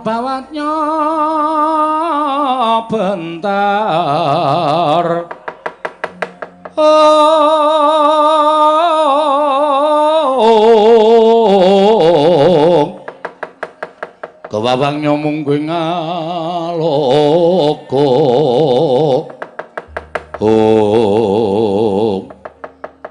Prabu Bel Gejuel Beh. Nek sampeyan nggawa pusaka, prajuritku tak kon mundur kabeh, Mbah. Mergo nek nganti prajuritku methuke sampeyan mesti mati kabeh. Pusaka kuwi pusaka sing gawat. Pusaka kuwi pusaka sing ampuh. Kula nek pancen wani ayo tandingana Kyai Cundha Manik. Tandingana pusakaning Begawan Durna. Kuat nadahi Kyai Cundha Manik. Oh, meguru karo kowe 20 taun Prabu Bel Gejuel Beh. Mbah. Sampeyan nggunakake Cundha Manik kuwi nek nganti dienggo mateni Prabu Bel Gejuel Beh, upama aku tekaning pati, aku ikhlas. Merga pati uriping manungsa iki gumantung marang panguwasaning Gusti. Ning nek upama Gusti ngersake liya, Cundha Manik temama ning dadane Bel Gejuel Beh, monggo aku ora apa-apa, apa sampeyan rawirang? Apa sampeyan rawirang? Sing jeneng mandi iki ming pengendikaning sing gawe jagat. Ngono. Sampeyan tak critani ya. Iki kok ora crita goroh, ning iki crita mawa bukti. Nek sampeyan ki pendhita, biyen sampeyan mesti tahu ngerti ceritane Kanjeng Nabi Musa biyen. Wah, adoh banget lemu cerita. Iki menggo ngelingke karo sampeyan. Kanjeng Nabi Musa biyen tongkate utawa tekene kae iki jane ming kayu lumrah. Ning mergo entuk wangsit saka sing gawe urip supaya kon nyabetke ana ing segara abang utawa laut merah jaman semono. Nganti laute nyigar. Kuwi mergo saka wis entuk sasmitaning Gusti entuk dawuhing sing gawe urip. Nek bare kuwi disabetke apa-apa ya ora apa-apa. Mergo apa sebabe ampuh? Mergo entuk perintahing sing gawe jagat. Semono uga sampeyan nggawa cundhamane. Sampeyan didhawuhi nek cundhamane kuwi ampuh. Sebdaning sing gawe jagat. Ning nek dina niki manggo mateni Belgeduel Beh, mongko Gusti ora ngeparengake Belgeduel Beh mati saka cundhamane. Mandi ngendikane sing gawe jagat, cundhamane ora ana dayane apa-apa. Mangtamake kula ya ora bakal ana dayane apa-apa. Pripun? Sing angka loro sampeyan tuna. Lho, tunane ngapa? Cundhamane niku mung iso dienggo sepisan, niku pusaka ampuh. Mongko ditamakke wong sing kekuatane sak traju sak bobot karo kekuatane cundhamane. Lah ming Belgeduel Beh, ming tong-tong shot ratu wingi sore negaraku urung dadi Nalendra lagi entas wae kok arep mangtamani niku. Ya nek sak timbang karo kekuataning Belgeduel Beh, nek ora imbang. Nek ampuh niku padha karo namani karo wong sing ora imbang kekuatane karo cundhamane. Lah, kekuatane cundhamane ilang. Nek kekuatane cundhamane ilang, sampeyan ora duwe pusaka. No. Wong nek gunake apa-apa iki nganggo iki, ora nganggo okol. Akale dienggo. Men supaya aja rugi. Sampeyan ngamuk teng negara Ngaji Tengara, sampeyan namani sapa-sapa nganggo cundhamane, bar niku cundhamane dijaluk karo panguwasaning Gusti. Bali ning Kayiwangan. Sampeyan arep ngopo? Hah? Ora duwe kekuatan. Kula ora apa-apa mangtamani. Nggo, mangtamake dadane Prabu Belgeduel Beh. Nek pancen kula mati matur nuwun dene kula dipadoske dalan kasuwargan dening Begawan Durna. Nek ora mati nuwun sewu lho, wolak-walik ing jaman ana pendhita tak gawe bandan luwih-luwih, ana pendhita tak gawe wirang ning negara Ngaji Tengara. Mergo wis gawe wirang karo Prabu Belgeduel Beh. Mangtamake ampun meneng mawon. Nggo. Manut kula mati ya gelem, ora ya nuwun sewu kula malas.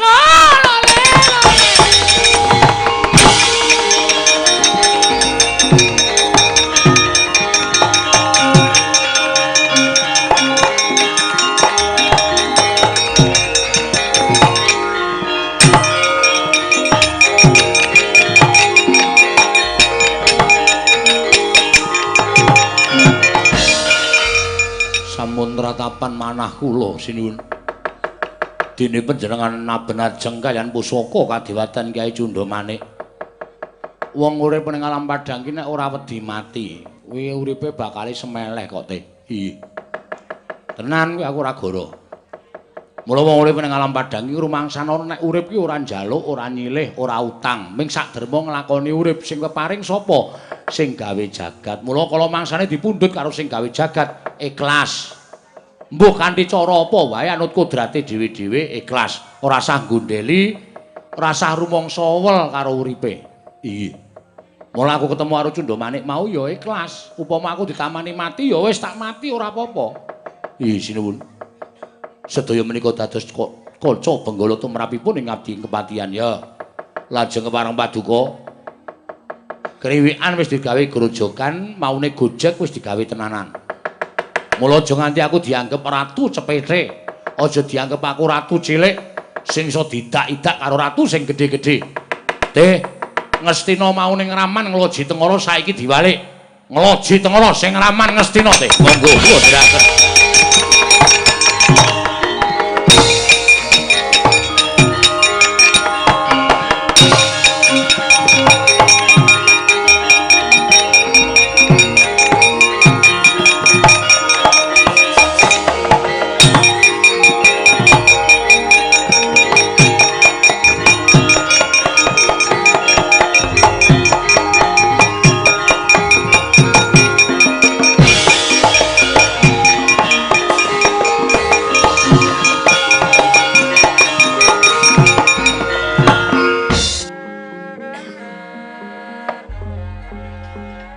Koko Prabu Ndarawati nuwun wonten timbalan ing dawuh Yayi.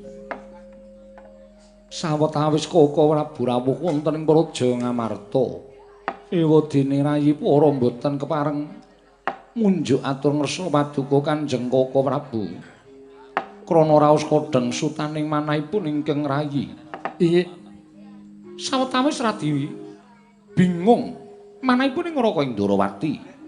Anggen kula matrapaken dhateng kawontenan kula piyambak. Ing atasipun ing Raka sowan dhateng Praja Ngamarta, parandening mangke mboten nampi atur saking paduka Kyai Prabu ing Ngamarta. Inggih krana sampun sawetawis Pandhawa bebasan kuncatan kekiyatan. Wiwit nalika semanten pustaka Jamus Myang Jimat kelima sada. Murca saking praja ing Ngamarta cinidra dening satunggiling wanita. Inggih menika pun Dewi Mustaka Weni engga sepriki pustaka Jamus kelima sada. Dereng kepareng kundur wonten praja Ngamarta. Mongko sampun boten kirang-kirang anggen kula mbudidaya angupaya parandene gagar wigar tanantuk karya. Koko Prabu lajeng wonten pundi malih anggen kula badhe angulari wonten pundi dununging pustaka Jamus kelima sada Koko Prabu. Miatlang ning kalanggiwan aglar pandan moncar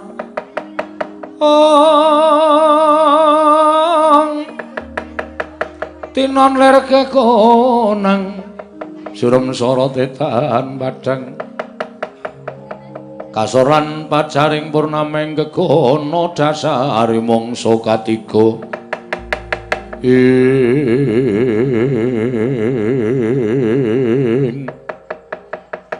dereng ngantos paripurna imbal wacana kasaru ing mlajar-mlajar nenggih Nalindra Ngastina Prabu Duryudana kadheraken Begawan Durna tuwin mate Harya Sengkuni karya cingak sangya para Pandhawa wau lang-langeng driya mangungkung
Ngastina Maha Prabu Duryudana alon angandika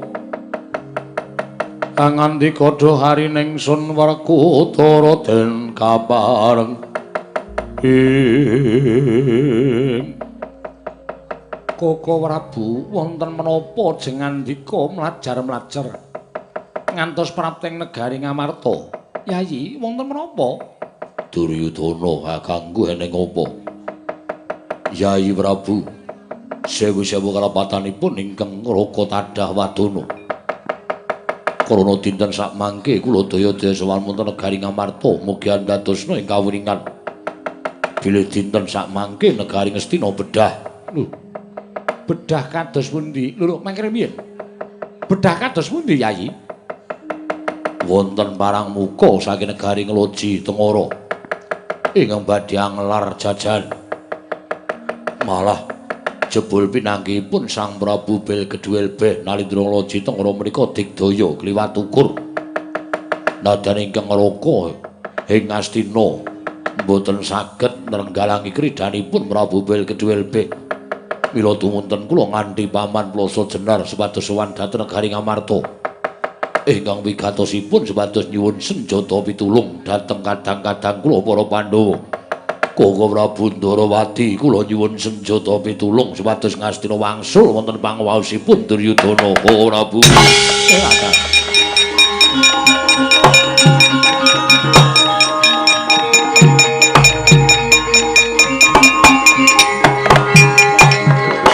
Tatkala narpa Kresna Tantulasa hanyakra ring Sang Resi.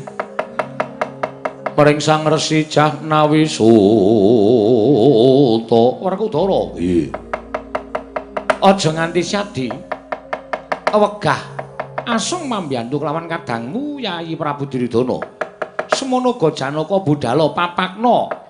Parang muka yang bedah negara ing Ngastina. Koko Prabu ngestaken dawuh. Ya, ngestake dawuh.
Bang Wangaruna kadinetrane nganggo rapo sabdaning kukila ringkan igara sageter kene donganing kunglir wuwu sing pine panca. Lah rak tenan to Ratu Ngastina iki bebasan kakean gluduk ning kurang udan. Nyatane bareng tak waneni tenan negara Ngastina ora ana apa-apane. Nganti Ratu Ngastina mlayu teh mekaten sinuwun. Ning sajae playune kok ngereng negara Ngamarta wae lah. Iki rada abot sanggane. Nanging kula kinten Gusti kula ingkang sinuwun boten badhe ajrih kaliyan tiang-tiang Ngamarta. Rak, aku ora bakal wedi karo sapa-sapa. Malah yen wong-wong Pandhawa nglabuhi karo wong Ngastina tak katutke dosane teh kula semanggaken sinuwun.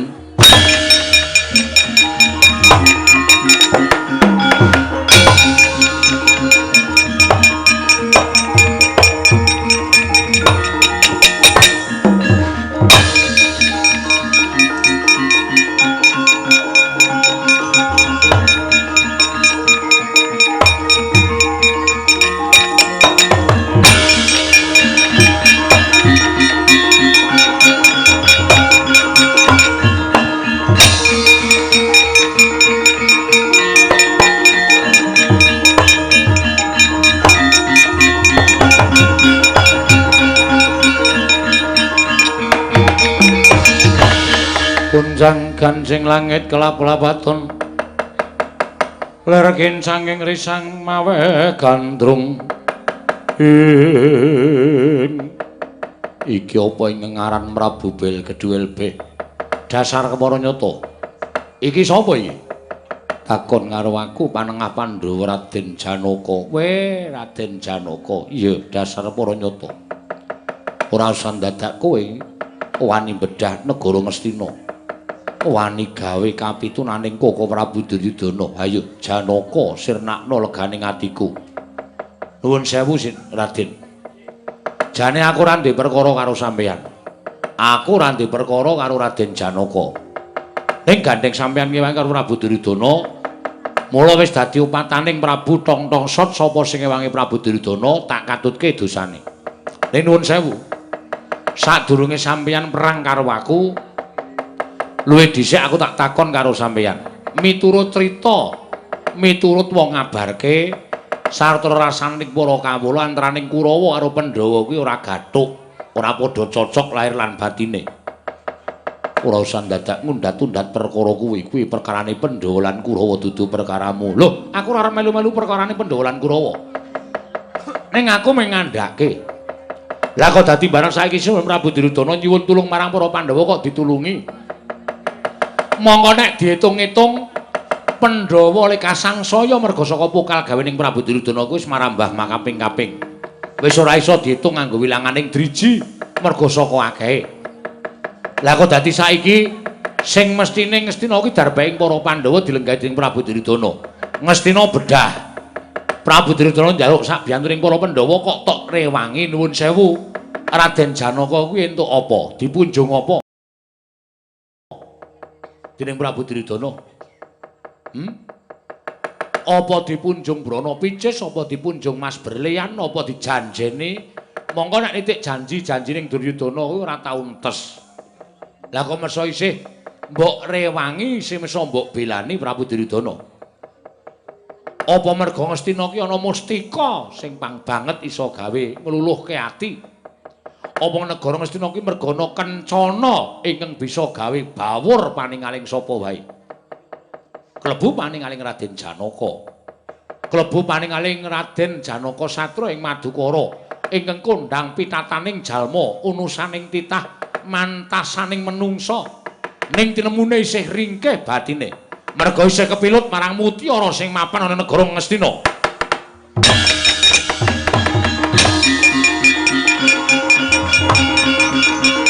Ayo, amok.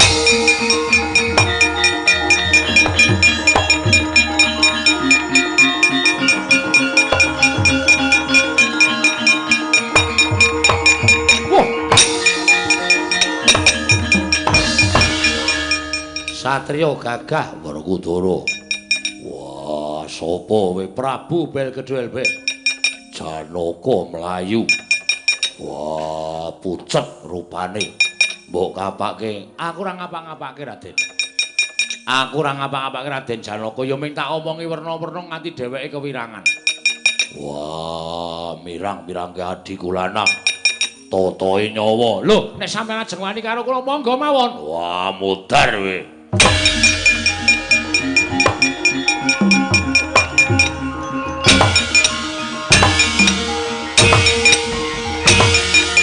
Hop! Wait! Ayo.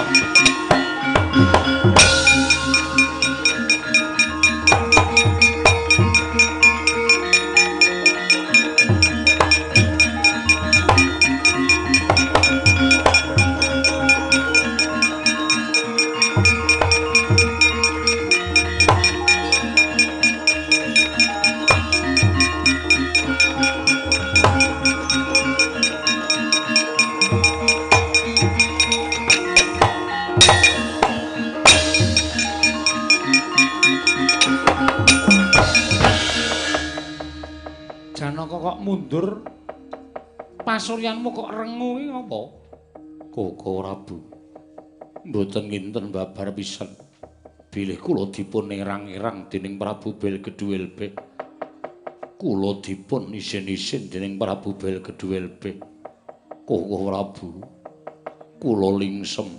Werkudara piye? Wah, dugang ora apa-apa. Hak tendang ora apa-apa. Mangsa Baranga Kresna weh adalah padha mundur kabeh.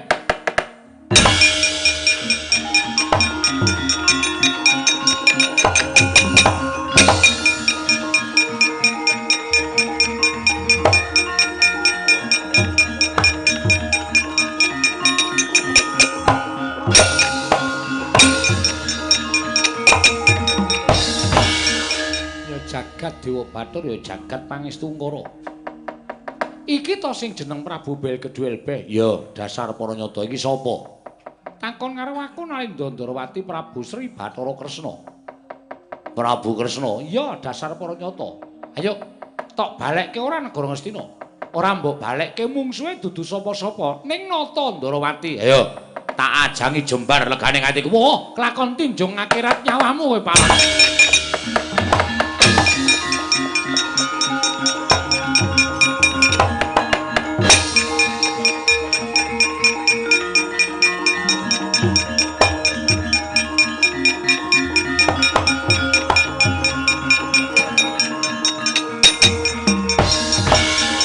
Nimbali kula, Ndara. Nimbali kula, Ndara. Petruk nendi? Tilem. Mumpung Petruk turu, kowe tak kongkon. Nggih. Lah pripun ta? Wis ta, ora sandadak kowe takon werna-werna tak utus. Nggih. Ana ratu ngamuk jenenge Prabu Belgeduelbeh. Petukna, kroyoken wong loro. Nek kula mati, Mengko tak uripke. Aku duwe Sekar Wijaya Kusuma. Apa kowe ora percaya marang panjenengan ingsun nek ora tak uripke? oh nggih pritados.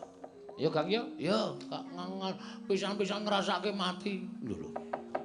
Ngrasake mati iki piye? Ya, engko ora ya duripke ora urip meneh to. Mungsuhe sinten namine? Prabu Belgeduelbeh. Diorang ya. Ya.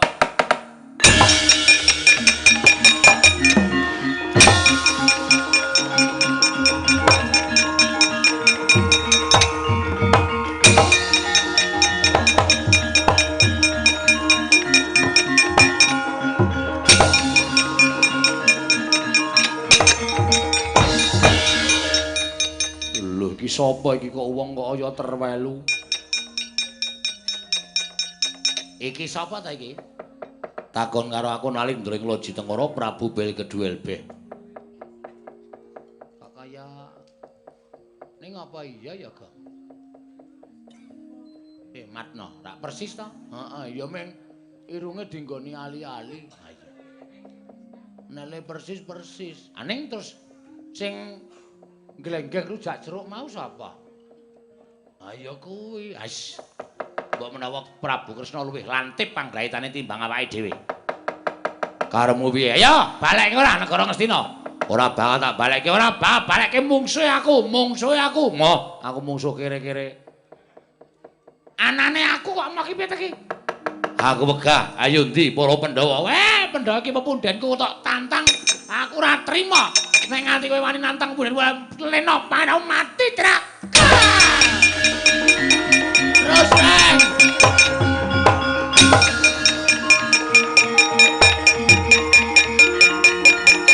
Ya, mutar. Wah.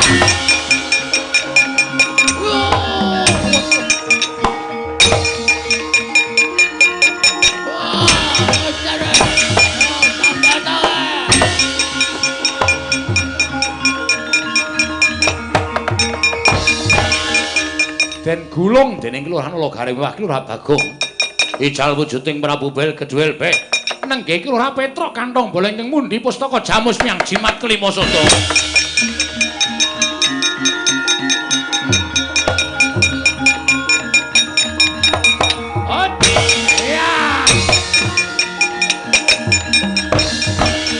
Ngandel ora. Wah! Trembelane iki. Welo. Sembruk dengkulmu. Petruk sembruk ora. Waduh nganggo jenggot barang. Ayo wis ben to Kang, ayo suwe lunga saka omah kok ya. Oh, lho kok sik. Iki nek ora tak aturke Sinuwun Ndarawati ndak ora rampung-rampung perkarane. Ya wis aku aturno. Gus, Sinuwun Ndarawati manti ndak mriki Ndara.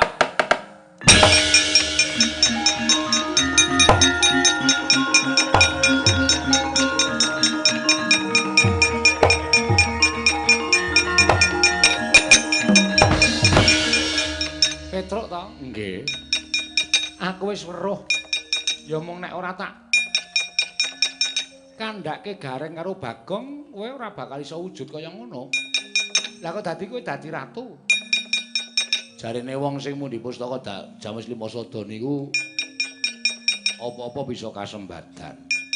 Nalika kula dipun paring kali Ndara Priyambada nalika semanten pusaka Jamus Lima Sada mboten kula kundurke, kula gawa lunga. Mulai edan kowe iki. Mula kok pusaka murca pirang-pirang suwene nganti Yai Prabu Puntadewa bingung. Pusaka ndi? Niki napa? Sega mrene? Nggih. Tak simpene Petruk. Nggih.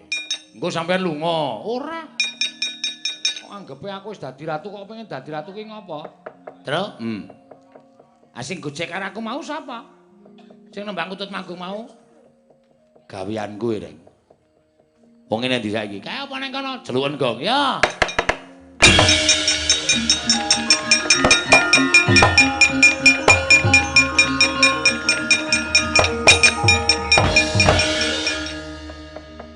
Lemu dadi Petruk wis rampung. Wis, aku matur nuwun kowe wis nyuli karo aku ora ketang sedhela. Inggih ki ora. Wis baliya kaya wujud ngiuni, wujud petel.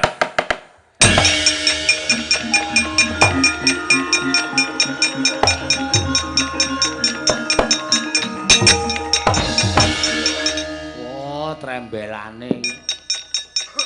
Dadi aku mau tetembangan karo petel ta, Tru? Ya sorry kok. Wah, aku mau mulane kok tak anggere tak antil kok antose ora jamak-jamak. Bul saka petel to. Ya wis yen to pancen kaya mengkono Petruk. Ora ketamung sedhela wis tau ngrasake dadi Nalindra. Nggih. Lah terus kula niku duwe patih. Lho, patihmu sapa? Kajenge mira tekan mriki.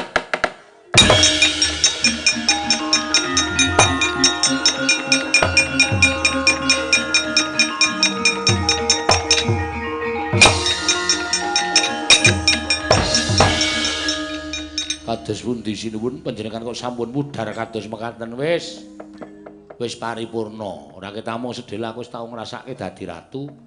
Kowe bali kaya wingi uni ya Bayu Kinara, inggih ngestakaken dawuh. Bali kaya wingi wujud Anoman.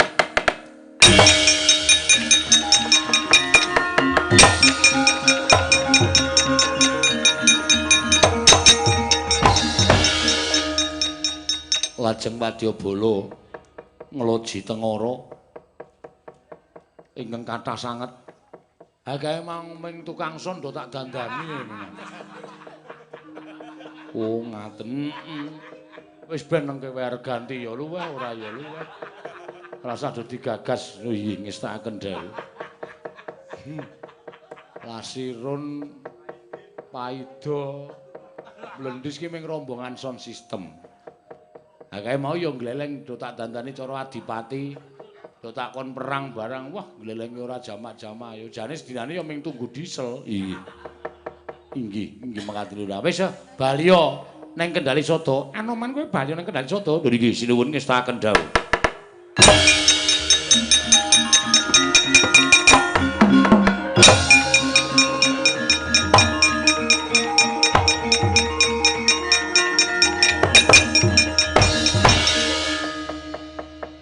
Petruk, Nun. Nggonmu gawe derdah kanan negara Ngastina. Sajake Yayi Prabu Duryudana ora nerimakake entawa wis ta mirsani lamun sing dadi ratu bel kedhuwil mau kowe. Nggih.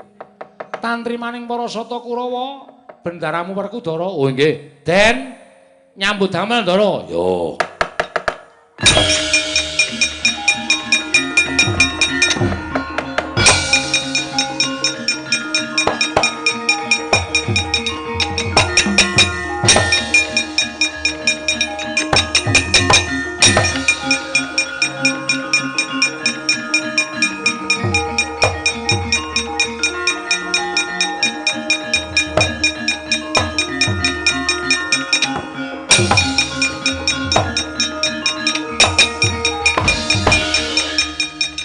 Alas sing dadi ratu jebul Petruk ya. Ndi menungsane tugel-tugele gawe wirang ratu Ngastina.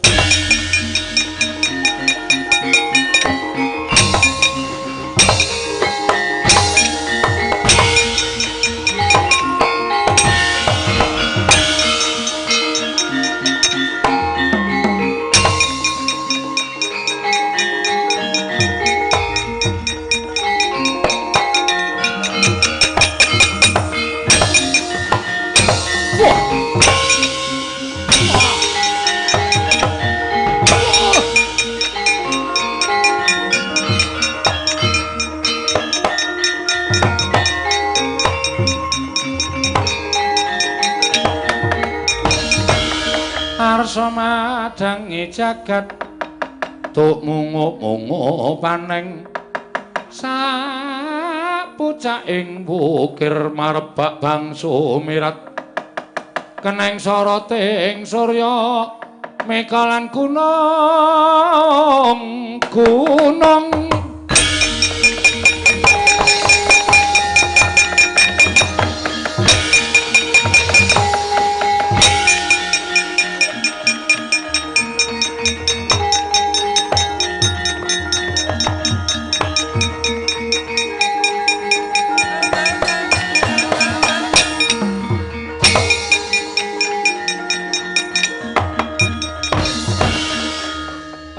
pun paripurna ndara wiwit purwa madya lan wusananipun sedaya sampun mungkasi wilujeng niring sambikala mugi-mugi sak pengker kula sanak kadang mitra kawruh kula ing samlenggah wonten ing Karangasem pinaring ana tentrem ayem niring sambikala menapa ingkang dipun sedya sageda kasembadan semanten ugi kula sak kanca mugi-mugi lestari widodone ring sambikala dumugi sudung kula piyambak-piyambak. Mugi mbok menawi benjang Gusti ngeparengaken sageta pinanggih malih. Suminten bakul tela cekap semanten crita kula dalu punika menawi wonten lepat kula lan kanca-kanca nyuwun pangapura ndara.